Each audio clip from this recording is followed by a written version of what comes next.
myself, and it's at the headwaters of Congaree Creek. And, you know, as part of that process, I did some research on the Congaree Indians, and I was surprised how little was known about them, because with the river's named for it, the creek's named for it, the national park's named for it. I know people who got dogs named Congaree. You know, it's a name we see a lot. And trying to learn more about it's been very difficult. A few years ago, John asked me to prepare a paper for a conference he had. I can't remember if it was a year ago November or 2 years ago November now. It was a year ago. Year ago November, so we're just right about a little over a year ago. And that got me thinking about it again. And over the last couple of years, I've been trying to figure out everything I could learn about the Congaree. And I also have been working on Cofetacheki, or Cofetachiki, depending on how you want to pronounce that, a 16th century chiefdom centered on the Camden area and the confluence of the Wateree and the Congaree. And so moving forward from about 1200 AD with the Cofetacheki and the coming of Europeans, and then what anthropologists call the direct historical approach, working from the present backwards through the Congaree and trying to make those two meet and see if there is any connection between them. So that's what I'm going to talk about today, and I'm going to go ahead and show you all some slides and look forward to some questions when we're done. What you see on the screen now is a map from 1692, and interestingly, 1691 is the first time we see in the colonial records of South Carolina a mention of the word Congaree. So obviously in 1692, the published map was probably made 10 years or more before. But what we see in the red circle are two names that survived from the 16th century, and you see Cofetacheki and you see Talamico. And Cofetacheki, I'll talk about a little later, was a chiefdom level society, many thousand people living centered on the Camden area, we think, and visited by no less than 3 Spanish explorers in the 16th century. And Hernando de Soto went to an abandoned town near the paramount town of Cofetacheki that he was staying in with his 600 men, called Talamico. And we have no idea what the word Cofetacheki means. We believe it is Muskogean, the language of the Creek Indians of Florida, Georgia, South Carolina, and Alabama in the colonial era. But Talamico we do know. Tal is town in that language, and Miko is chief. So that translates as chief's town. This map from 1708, 16 years later, also shows Cofetacheki, and it shows its proximity to Charleston. And it's in the colonial records of South Carolina from the folks who were centered in Charleston that we really get our best English documentary period information about Cofetacheki. Now, in 1670, a guy named Henry Woodward, a British guy, who has one of the most interesting histories you've ever heard of. You know, he is with William Hilton, who reconnoiters the coast of South Carolina in 1668. He's left with the Edisto Indians by himself, learns the languages, goes down to St. Augustine, gets in trouble with the governor, gets on a ship, he's shipwrecked. He makes it back to the Caribbean just in time to get on the 3 ships that found Charleston in 1670. So because he knows the languages, he's sent to Cofetacheki by the government to see what's going on. Within 2 years of that meeting, Cofetacheki disappears from the landscape. It disappears from the historical record. And it's a very complex question and answer about what actually happened to them. Some people say they became the Catawba. Some people say they became the Creek of Georgia. And so it's a very, very interesting question. And Chester de Prater, who has long worked on Cofetacheki, says clearly the people of Cofetacheki abandoned shortly after 1672. And my interest is because of the proximity of the Congaree, and there is a 19-year gap between the last Cofetacheki reference and the first Congaree reference. I wondered, do they become the Congaree? So that's what I'm going to talk about today. So what do we know about the Congaree is the first question. And Henry Schoolcraft published in 1854 a massive set of volumes on the history and statistics of the Indians of the United States. And in there is an essay by a Reverend George Howe, who lived along Congaree Creek somewhere or along the Congaree River. He wrote about the Congaree Indians in this massive publication, and he says, little is historically known, and he's right. Albert Gachet, who is a linguist at the Smithsonian with the Bureau of American Ethnology in 1884, complains, owing to the inactivity of local historians, ethnographic information on the North and South Carolina Indians is extremely meager and unsatisfactory. And I would agree with him today. Probably the best look we get, the best eyewitness account of the Congaree come from a British explorer, John Lawson, who, as you know, or may know, arrives in Charleston in late 1700. He leaves Charleston on Christmas Day, 1700. He goes up to the Santee River, and he ends up walking all the way the length of the Santee drainage, the watery drainage, the Catawba drainage, then gets on the historic Indian trading path to Virginia and makes his way out to New Bern on the coast of North Carolina. And so he really is our best eyewitness account. And he remarks that the Indians that he visits, the Santee, the Congaree, the Waxhaw, and the Esau, who are the Catawba, that their speech and their features and their dispositions are all very different, even though these nations live only 10 or 20 miles from one another. And what you have to realize in the colonial period is that there's great calamity and change going on in Native American communities, and they're moving around. So we have influx of folks from the Ohio Valley, from the northeastern United States, from the lower Mississippi Valley, into what is now South Carolina. So they represent many of the different Native American languages at contact. John Swanton, the great Smithsonian ethnologist, and both Douglas Summer Brown, and she wrote on the Congaree, a real nice book on the Catawba, but they include the Congaree. In trying to figure out what language they speak, they went with the Siouan dialect. The Sioux is obviously the language of the Plains Indians, the Sioux, and we call that the Western Siouan language. And there was an Eastern related dialect that the Catawba spoke. And so the Congaree and a lot of the smaller tribes that end in the double E, Santee, Siouan, Wateree, end up being put into the Siouan language family, okay?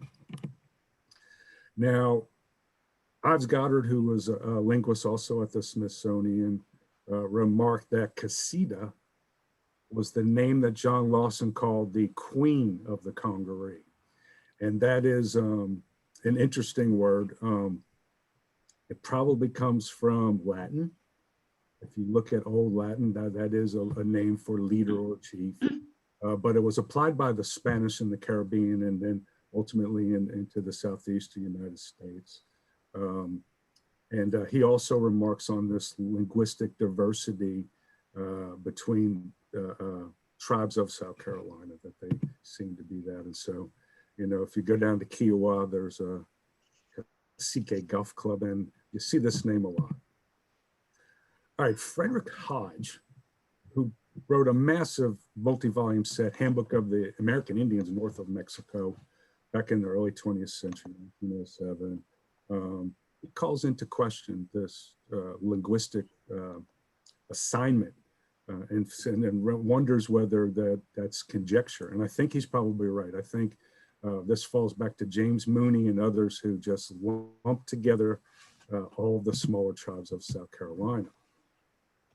Going back to the 16th century, the linguists and ethnohistorians who have studied Kofetacheki. Linguistics of the, so. I just went, didn't I? You did. If y'all could mute your microphones, I would appreciate it. I'm getting feedback off of those of you who are speaking.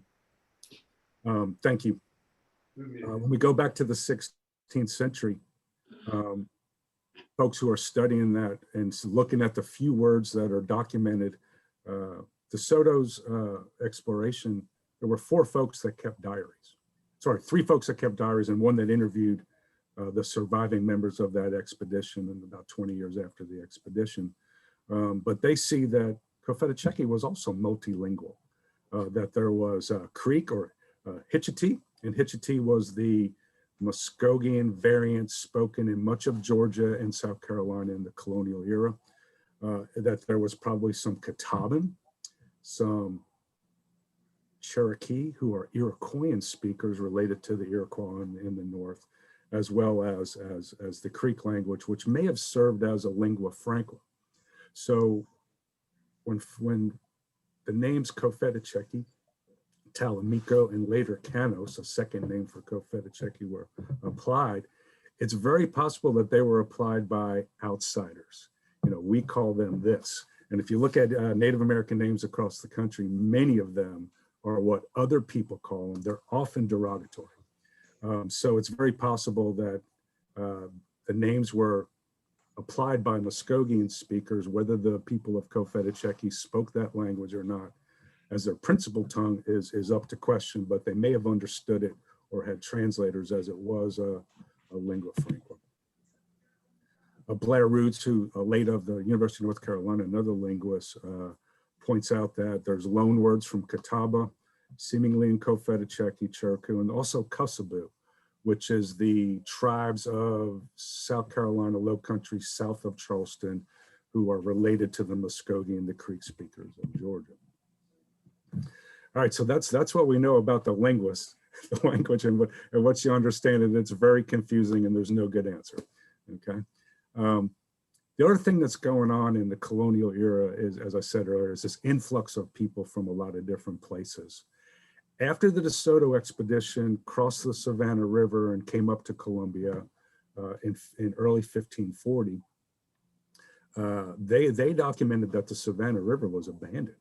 This very large drainage. And then we know that through dendrochronology, tree ring research that David Anderson and Dave Stolley and others have done, that there was great drought in the Savannah River prior to DeSoto, and it stayed unpopulated into the late 17th century, when folks disrupted by British and French colonists in the Ohio Valley in the northern United States moved south and found this unpopulated place. And so the Savannah and the Yuchi, Chickasaw, and the Shawnee, and many other groups moved into South Carolina. And that might be part of this reason that John Lawson says, man, when I go to another nation, they speak a different language, and it's very different from the group I previously looked at. So we've got a diverse culturally and linguistic assemblage, a multi-ethnic sort of assemblage in South Carolina.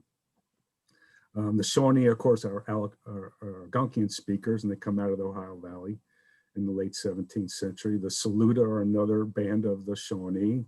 The Savannah, which we get the name for the town Savannah and the river and many other things, is also a band of Shawnee that move in. And then the Westo or Iroquoian speaking Erie, who come to the Savannah River, we think about 1660, and Henry Woodward has to kind of chase them out in 1680, because the Westo were thought of as cannibals to a lot of Native American groups. And the reason for that was they would capture other Native Americans with their much more powerful equipment, which was guns. They had guns. And they weren't eating these people, they were selling them into slavery. And so they disappeared. They didn't get eaten, they disappeared, and they ended up in the sugar plantations in the Caribbean. So because they are enslaving Indians, the colonial government gets Woodward to get rid of them in the 1680s. Chapman Milling wrote a great book. Its title is a little called Red Carolinians, which is probably not a politically correct title today, but he says, unfortunately for the historian attempting to trace the story of the Aborigines of the immediate section of eastern South Carolina, very little documents to go on. And so I keep complaining about this, but that's one of the last ones. Here is the last one. Charles Hudson, the ethnohistorian from the University of Georgia, passed away a few years ago. He says we're never going to learn much about the Congaree unless there's some fortunate situation where the archaeologists dig something up out of the ground or the ethnohistorians find some archival information that has not been brought to light yet. So that part is our difficult task. And that's what I've been working on for the last few years, trying to dig up everything possible. The folks that came before me had done this quite some time ago. And what they didn't have available to them was the internet. And so I've been able to pull some things together that either were not known 20 or 30 years ago or more easily accessed through the internet. All right, so what do we know? George Howe, Reverend Howe, who I talked about earlier, did write about the Congaree Indians.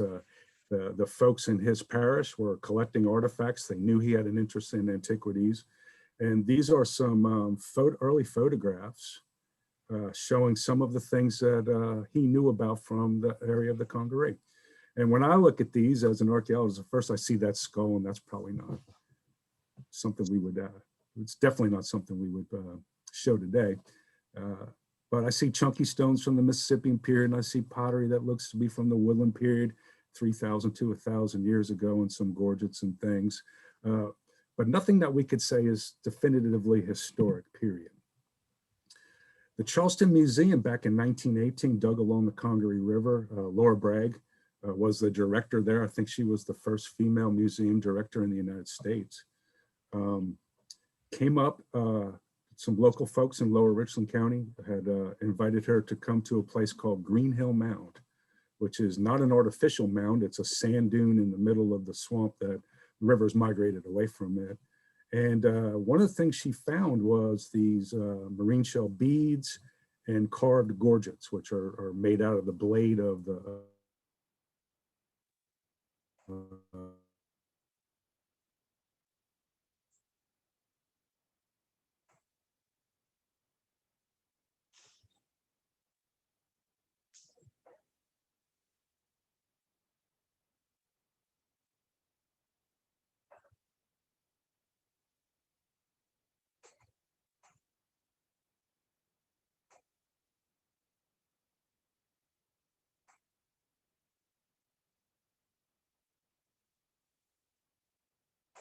off. I get really bad feedback when anyway, these pots are from Charleston Milling's book. They are Right. The host can turn all of us off.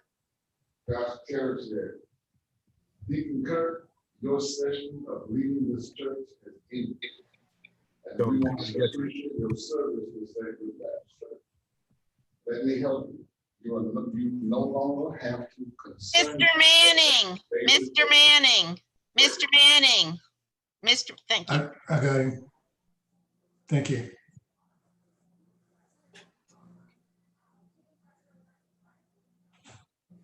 Okay.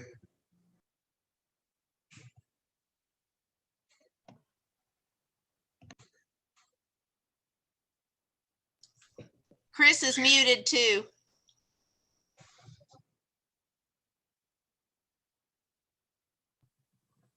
Okay, can you all hear me again now? Yeah, got you. Sorry about that. That's all right. I think I did that, John. All right, let me get back to what it was. All right, Chapman Milling has two pots in his book. They're old black and white photograph. And the Petey Indian Nation up in McCall, South Carolina, has these pots now. And I went up to look at them, and I was looking at them and thinking to myself, these really look familiar, and went back and looked at Chapman Milling's book, and these are these two pots. The one I'm holding on the right is what we call Etowah, so early Mississippian, probably about 1100 AD, and the one on the left is a style that's about 1200 AD, so early Mississippian period. Well, what is the Mississippian period? Well, archaeologists define the period from about 1,000 years ago to European contact in the eastern United States as Mississippian. It comes from a site complex near East St. Louis called Cahokia, where we believe all of this got started. But it's a new society. It's a new subsistence strategy based on exotic cultigens, corn as the main one, and tobacco and squashes and beans. a new religion that worshiped the sun, and a more stratified and class structured society, what we call chieftain level society. The central feature of a lot of the towns included mounds, like you see in this artist's rendition, with structures on top that sometimes were houses of the chief, sometimes were temples, other times were what the French called charnel houses, where the bodies of the dead elite were kept in boxes. The bones of the elite were kept, and many of these were very large, with thousands of people living in them. And so the rattlesnake gorgets from Green Hill Mound and the pots from Calhoun County are evidence of this culture, although we know of no mounds along the Congaree drainage. There are a couple under Lake Murray in the Little Saluted drainage. So these are the societies that were met when the Spanish began to explore into South Carolina, and the Congaree and the Wateree drainages had no less than 3 visitors. Hernando de Soto came in 1540, 600 men, 50 horses, 25 attack dogs, 100 pigs they picked up in Cuba. So almost 1,000 mouths to feed, trekking across the southeast United States, on their way to Cofetacheki from Tallahassee, Florida, in search of gold and silver, which they were told would be found there. This shows that route. De Soto lands in Tampa Bay in 1539 and winters with the Appalachee, and there he hears of gold and silver at Cofetacheki. Now he's supposed to, in the spring of 1540, find an overland route to Mexico. And for those of you good with geography of the Eastern United States and, and Central America. Yes. Yeah. Yes, can you touch the symbol to make your slides fill the screen? Oh, I'm sorry. Yeah. They're filling mine. How about that? That's good. That's good. Thank you. So he lands in Tampa Bay, goes up with the Appalachee, and then all those named sites that you see are these mound sites, central towns of large polities, and they're reliant for the stored agricultural products that are in these towns. You notice at the Savannah River, there is no town. You notice when he gets to Columbia, there are no towns. When De Soto got to Columbia, he sent men on horseback upriver, men on horseback downriver, looking for a town. And the ones that went downriver, probably down the Bluff Road, past Congaree National Park, to the confluence, find a town called Hialeah. And I'm going to argue later that the Congaree are actually descendants of Hialeah, which was a town subject to the larger town of Cofetacheki. So we know that Cofetacheki was probably centered on a series of mounds in the Camden area. One is the famous Mulberry Mound. It's the largest of the sites there.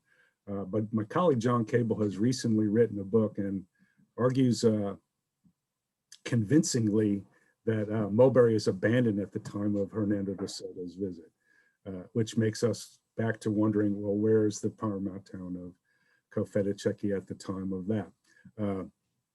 So Cofetacheki is a name we hear quite often in the historic record. So perhaps near Mulberry. Other people have argued for different places over time. Steve Baker, who wrote about Cofetacheki in the early 1970s, has suggested that the Congarees were part of that lineage.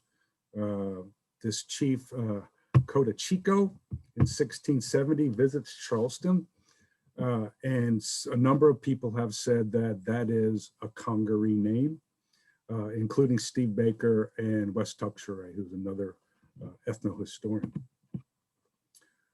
Gene Waddell of the College of Charleston has said that the Congaree are likely to have been part of the province of Cofetacheki, but not the principal one. And this is where I take my lead.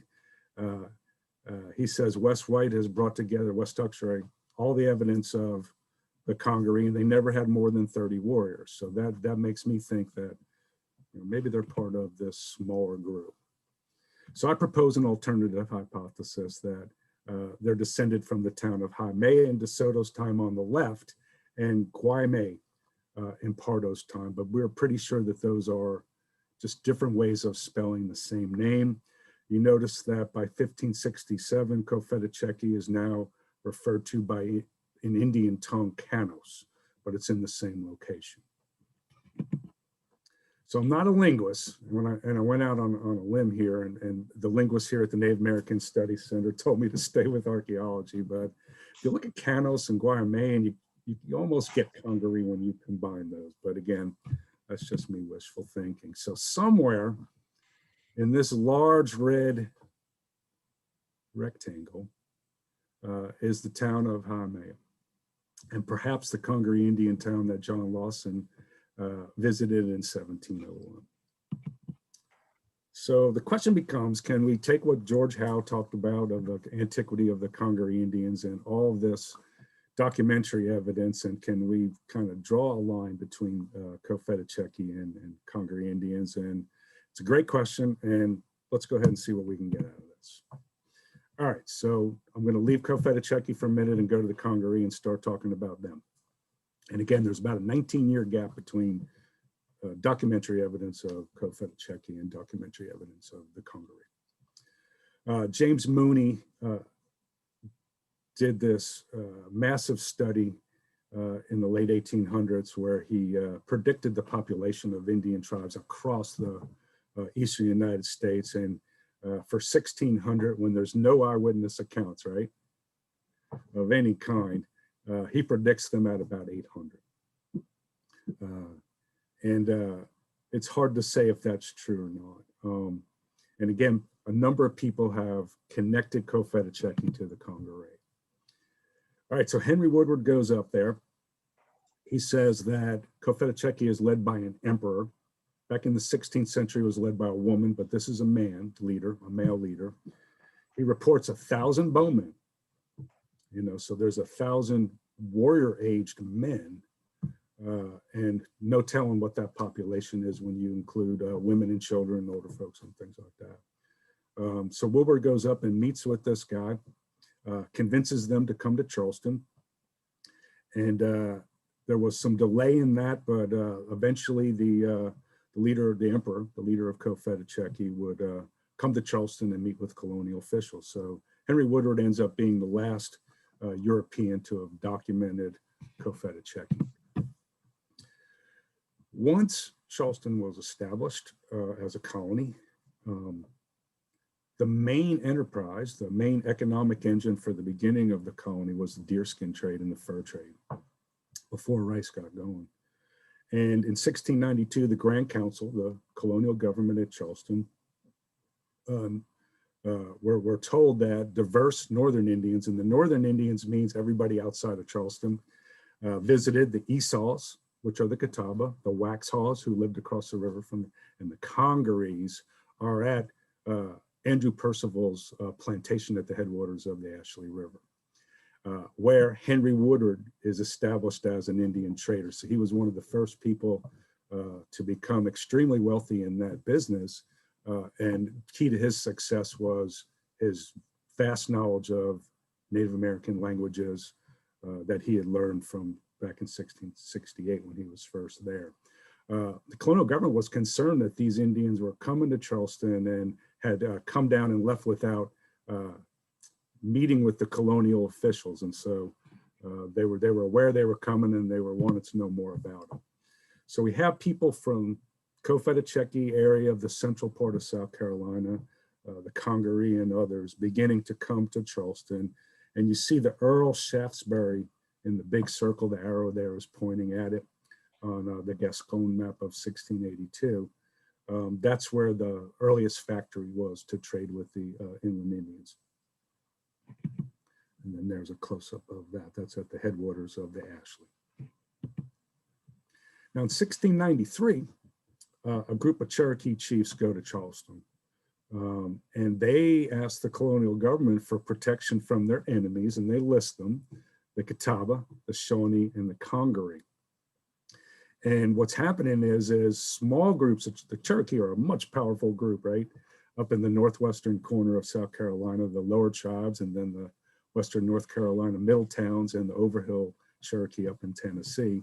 But their small parties are coming to Charleston, and apparently, and obviously they would have been different linguistically from these Carolina tribes, the Congaree, Catawba, and the Savannah, were being attacked, and prisoners were being sold into slavery. So the headmen go to Charleston to complain about that.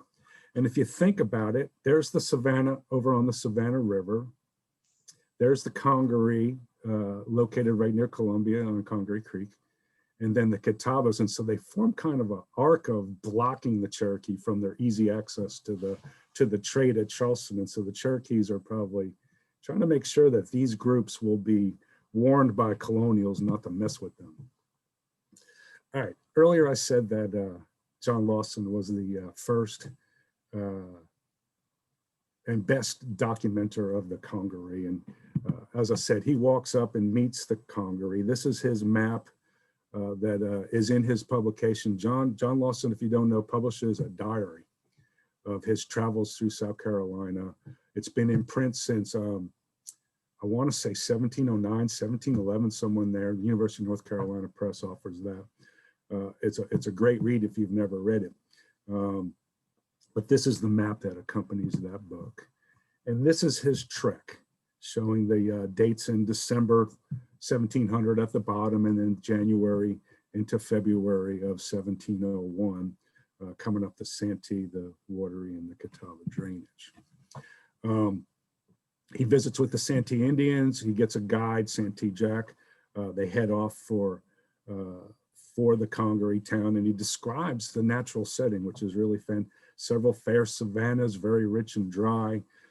He talks about the different fruits that are growing. And I imagine he's describing Carolina bays and other kind of features of the upper coastal plain. When he arrives in the Congaree town, the women are playing some kind of unknown game. They're keeping score, their arithmetic, as he calls it, with kernels of corn. And these drawings that I showed you I'm going to show you here are Philip von Reck from 1736 in the Savannah drainage, to kind of show you what these folks of the Congaree may have looked like. Here's the reference to the casita, the wife. The men are off hunting. There's one man in town. All the men are away hunting for a feast. And it looks through some documentary evidence that about the first of the calendar year, around the 1st of January, they're conducting some sort of harvest festival. She offers them everything she has in her cabin, the food and lodging to Lawson and his party. They describe the sandhill crane, and interestingly, Lawson says that they domesticate some of these birds, take them when they're young and domesticate them for, I don't know if they're taking their plumage for regalia or if this is for food. Now he describes the town, which is one of the things that I'm really interested in, and I should kind of step back here. Having conducted this historical research, trying to find out everything that's known, my plan moving forward is to try to find the Congaree Indian town. So this description is really great for me. It says the town is about a dozen houses, and they have other straggling plantations up and down the country. So it looks like there is a concentration of a dozen houses, and then other houses connected to the Congaree in the middle of 100 acres of agricultural fields. And then he describes, in a kind of propaganda kind of a way that it would be a great place to range cattle and hogs if the English were seated upon here. And so part of what he's doing in his diary is encouraging people that the backcountry of South Carolina would be a good place to live. And as you know, they take him up on it. Now, in trying to find the Congaree town, when he leaves the Congaree town, Lawson, and goes to the Wateree town, he says that that's the last time you see Spanish moss. And as you know, if you go around Congaree Creek, hike on the trail there or on the Riverwalk, you will see Spanish moss. But as you go further inland, you don't. Same thing in the Camden area. About Camden, is the last point as we move across from the coastal plain into the Piedmont. So I think that's a really good indicator of where the Congaree town might have been in 1701.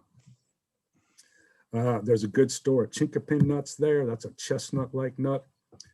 So if we were archaeologically looking at the ethnobotanical remains, we would look for that, carbonized hopefully in some of our soil samples.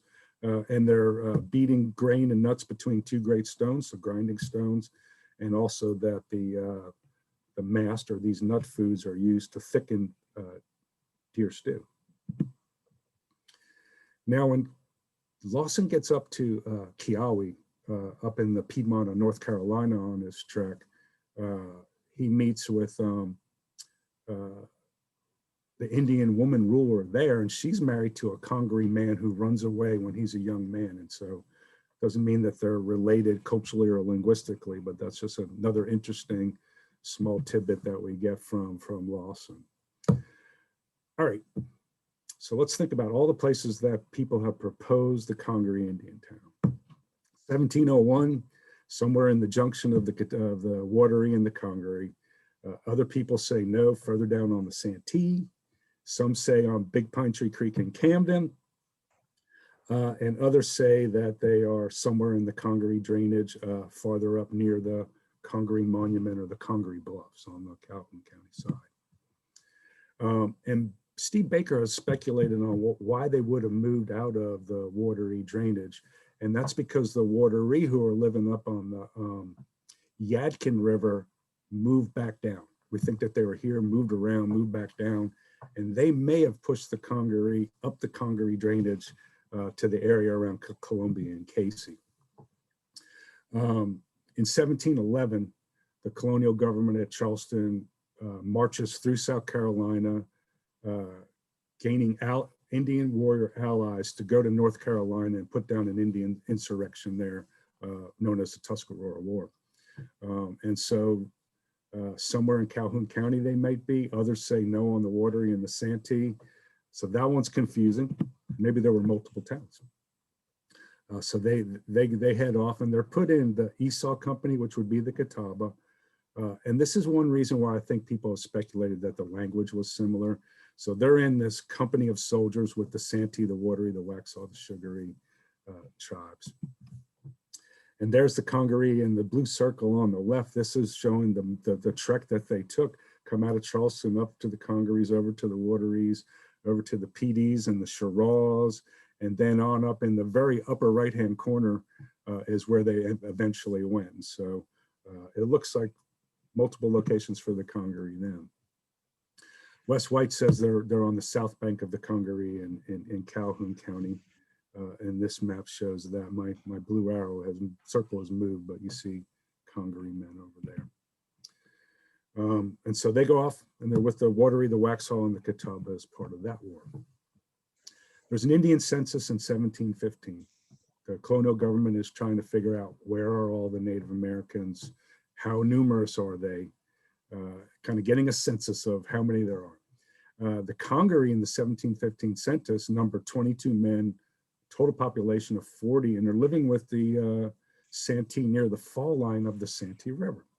Now, as you know, the fall line is near Camden, which is on currently what Wateree River is, but that is known as the Santee drainage. Interestingly, the PD River is known as the Wateree in colonial times, and that's showing the Wateree moving back down.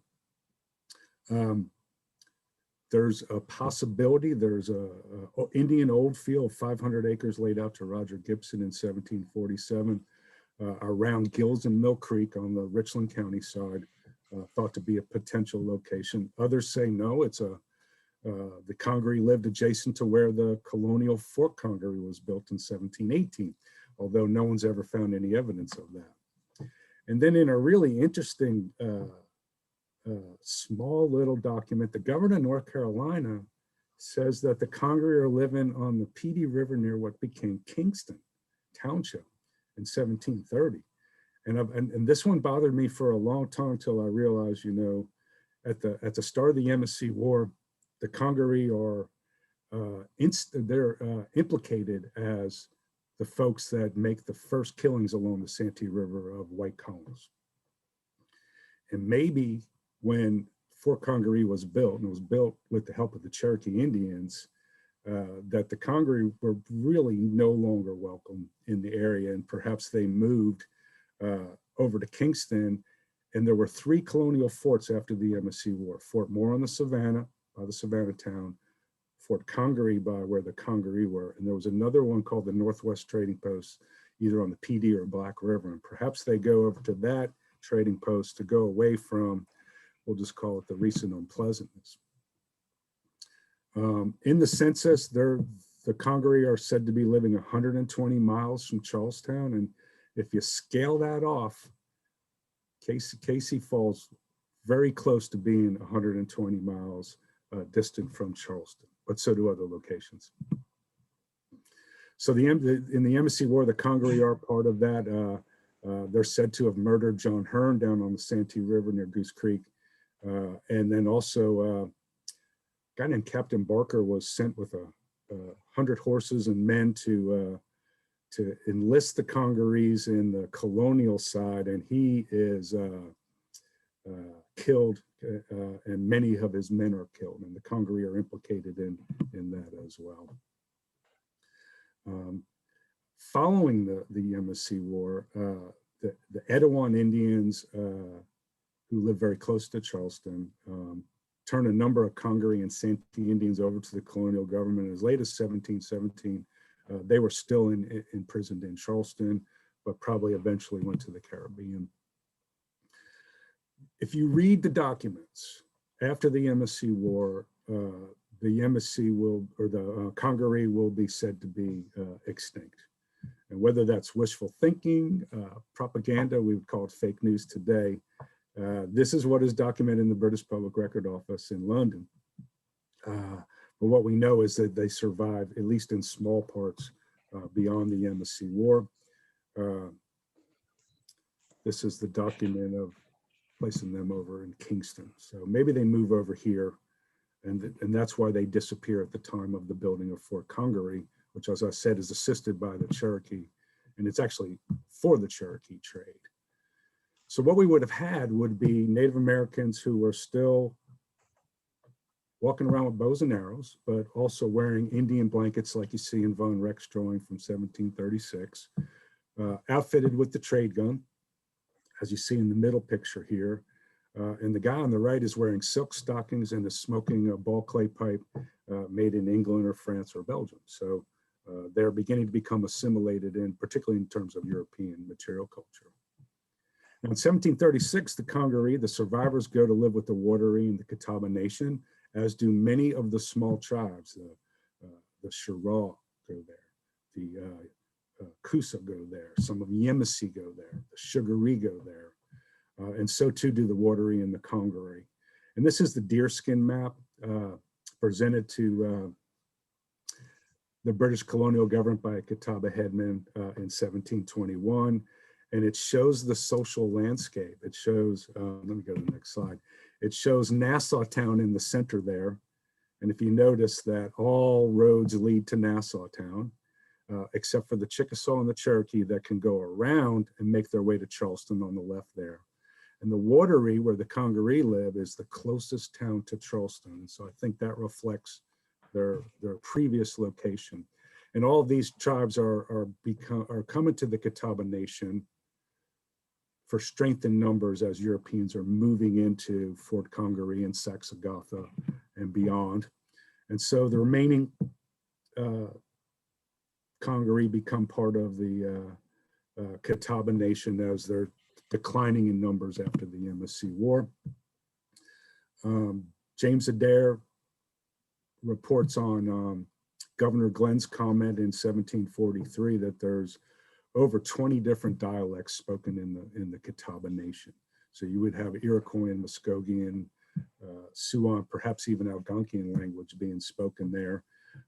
And the Congaree is one of the named groups that are there. And so the Indians of the Carolinas, the Westos and the Occaneechees were slavers. They came in each direction. That's probably what pushed the Wateree down into the Wateree Valley displace the Congaree, up the Congaree Valley, and eventually everybody is on their way to living with the Catawba, where they somehow survived the Trail of Tears. Maybe they're too small. One of the last references that we see is that Stephen Creel, who lives in Saxagatha, says that some Cherokees killed some Congarees. And that's pretty late, because that's long after we would think most of them had gone to the Catawba. And this shows Stephen Creel living down in Calhoun County, and then the old garrison Fort Congaree up there. The road to the Catawbas led from Fort Congaree up through the watery town in Camden to the Catawba Nation up above, and the landscape was dramatically changing in the 18th century. One of the last times we hear of the Congaree is that there is a Congaree Jimmy who is a Catawba headman in 1760. There's also a Congaree Jamie listed amongst a number of folks who won another commission, the worn out piece of paper that commissioned them as colonial soldiers. And then in 1766, the Congaree are thought to be part of the Catawba Nation. But after that, it's pretty much the last we hear of them. By mid-century, we see the English corporation there and the Congarees in the center. The Hearns are there on the Santee. Those are the folks the Congaree attacked and killed at the beginning of the Yamasee War. But the smaller tribes of South Carolina are basically assimilating and coalescing and becoming part of the Catawba. So it's a sad period of these tribes becoming silent and invisible.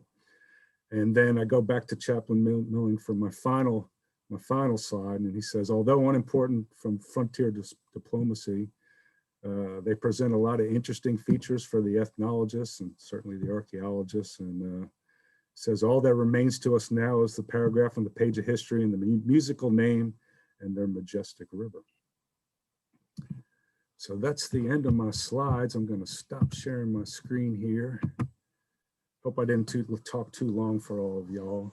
And John, at this point, I can turn it back over to you or take questions, whatever. Yeah, does anyone have any questions for Chris?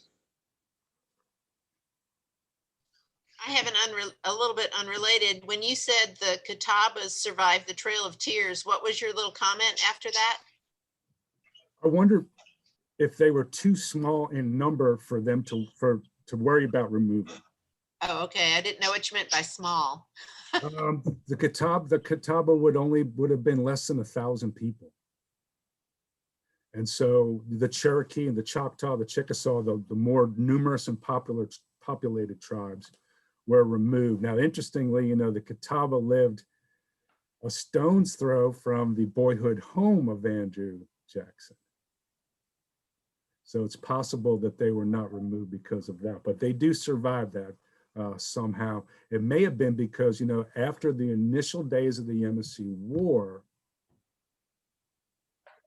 the Catawbas sided with the colonial government of South Carolina and the United States in every war till last week, till today.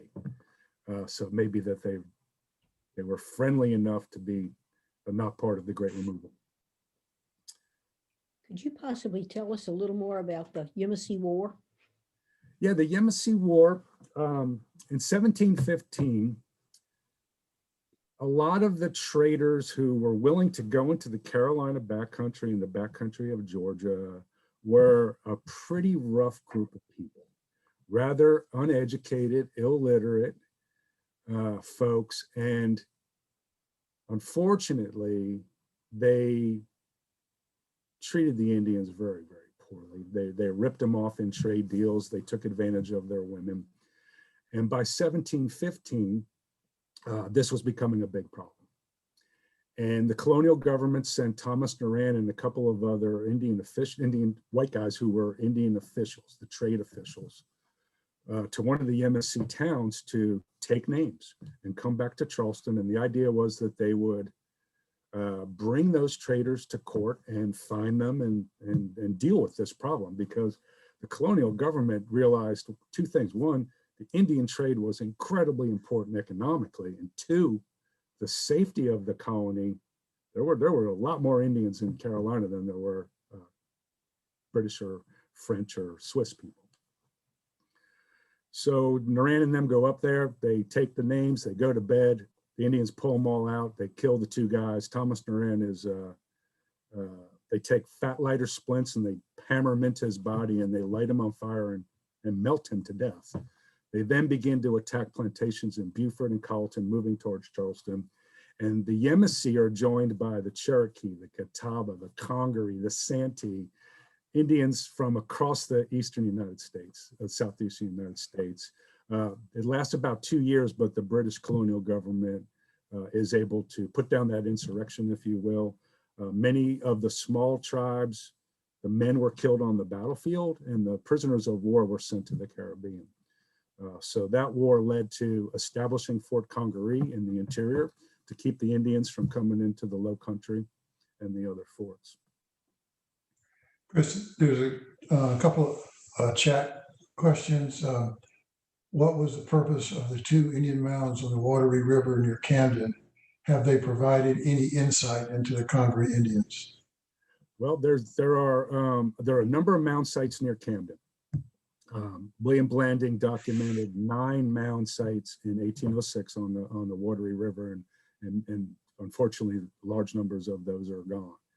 Those mounds, we think, ethnohistorians, historians, and archaeologists, are part of the large province of Cofetacheki, which at its height may have ruled from Asheville, North Carolina, all the way to Charleston.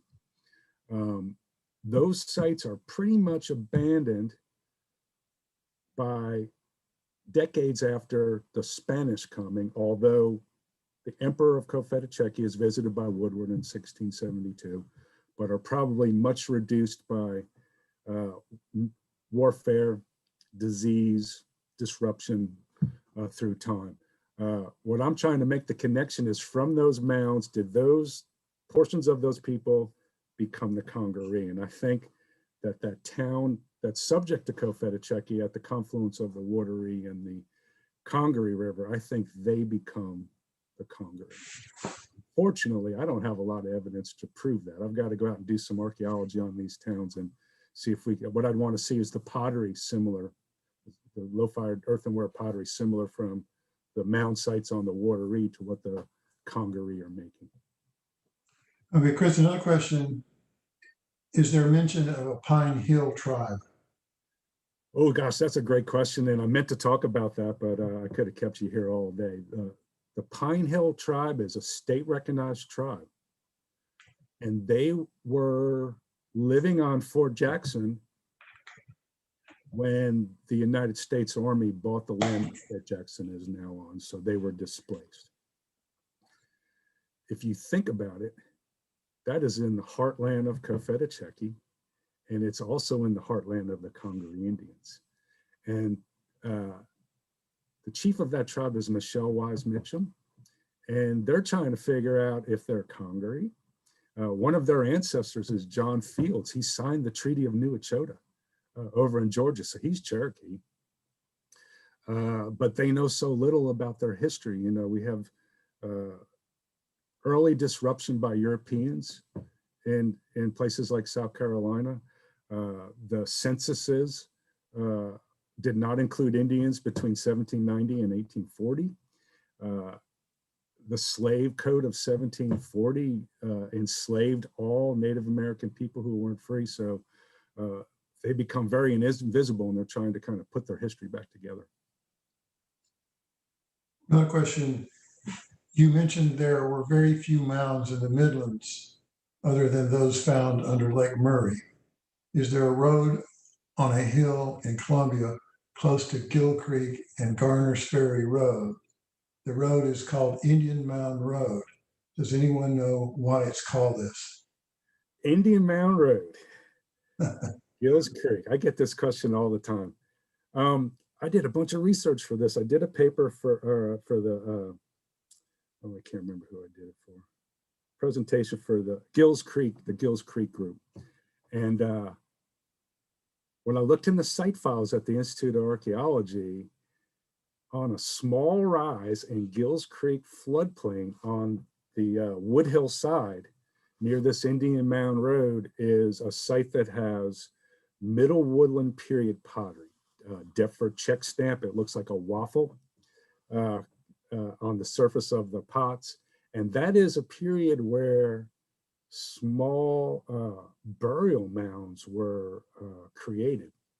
So I think perhaps Indian Mound Road might be related to that site. Now, the thing about Indian mounds, John probably has this experience in the past too. I have visited a whole bunch of Indian mounds that weren't mounds. You know, Indians live on these high rises, just like the Greenhill Mound in Lower Richland there. It's just an old point bar sand dune adjacent to the river, and the river's migrated away from it. So the surrounding area will be low and wet, and those areas are flat and sandy, and Indians live on them. And since they look higher, they're thought to be mounds. But the mounds in the Watery Valley, the Mississippian mounds and the Woodland period mounds are artificially created. They're built up by hand and cut sod and baskets full of soil. Yeah, the hammocks and the higher elevations are often have occupation on them, but they're just remnants of villages or other kinds of occupation and not actually mounds. Right. You have to actually test them to find out. I got a question that says, it sounds like most of the Congaree were down near the Congaree River. Is there evidence they were in Columbia near the Timberman Trail? Well, here's the deal.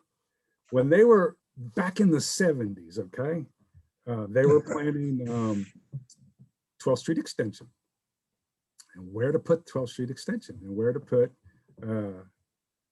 some highways over in Casey.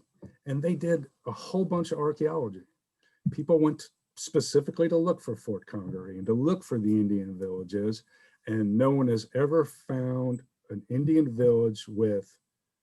What we would do is we would want to find European objects of the right time period, pottery, pipes, gun parts, that would help us date that site. Now, interestingly, this has always baffled me. I was in the Charleston Library Society recently, and I found this obscure manuscript. They actually got it out for me, and they said, "This is Indian stuff you might be interested in." And in there was this little note. It said, it was for Richland County. It was a county by county listing of Indian archaeological sites. And for Richland County, it said, ancient Indian burial ground reported by the Ginyards on the Green in West Columbia worked out. That made me think, you know, what a dummy I am. Why would the Indians live in the low-lying areas where the fort was and St.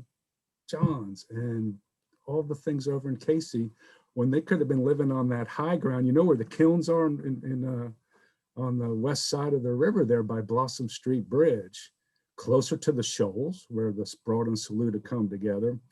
And the other possibility I never thought of was, what about where the clay holes are? If you've ever walked the clay holes trail. Dugout may mean that they dug out the clay and hit this ancient burial ground. I don't know. And it actually could be from any kind of time period, but we have never found the so-called Indian Congaree village where the fort was built. Hopefully one day we'll find that on the 12,000 year history tract or the adjacent Heritage Trust property. Hopefully we've protected and it's already there.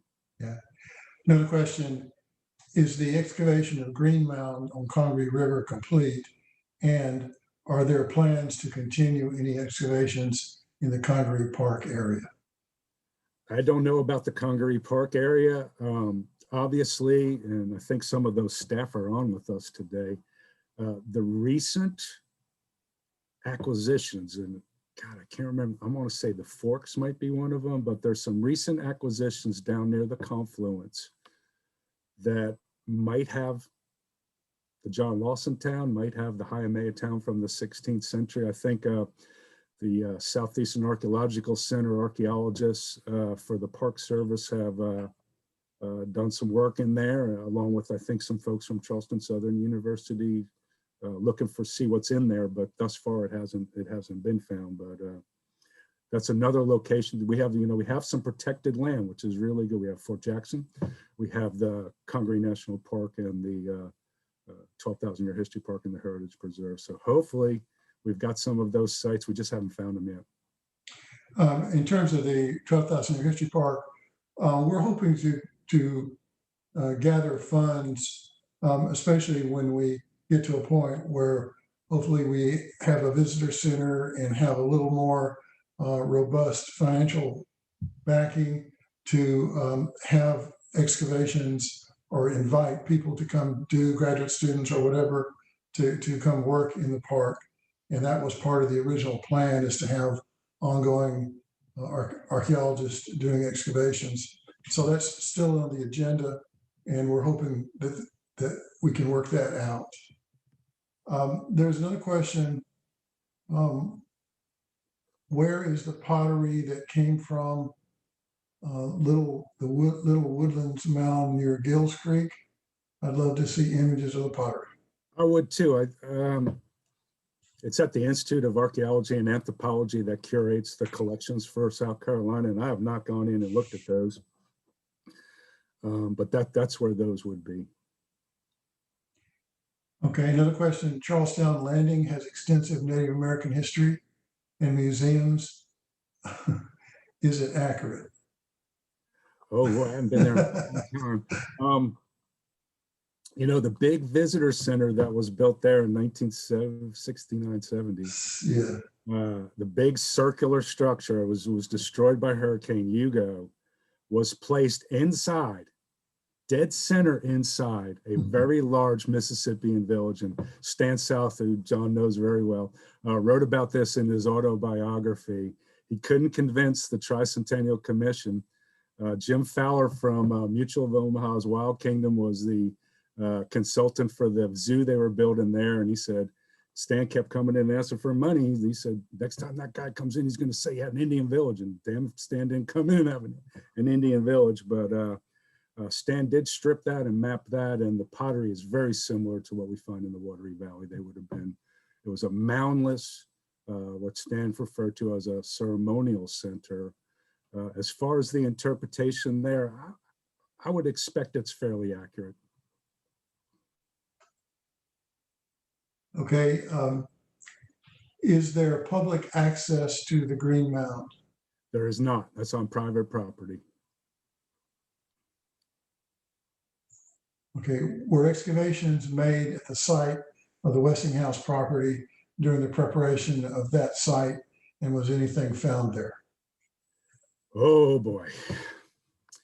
Westinghouse Nuclear Fabrication Facility on the Bluff Road in Lower Richland is currently seeking a 40-year license to operate that facility. There are a number of Native American sites, African American sites, and Euro-American sites on and adjacent to the Native Americans in the state, the archaeological community is very concerned about this license. My personal concern is the contamination of off-site archaeological resources, if there is ever any kind of leakage. And the Green Hill Mound would be a potential destroyed property if there was a leak. So we're hoping that they would consider, and this is always tough, beyond the immediate impact of their property. They do install groundwater testing wells off-site to monitor. And so they seemingly believe that there could be off-site. So there are known sites there. Please watch. There's going to be another public commenting period. I know the environmentalists in South Carolina are very concerned about this, as well as the archaeological community. We're hoping that they will do some more work as part of the 40-year license to operate that facility. Okay, that's the last chat question. Does anyone else have a question for Chris? went ahead and put my email in the chat if anybody has Yeah. a question now or in the future that they want to ask. Please by all means, stay in touch. Okay.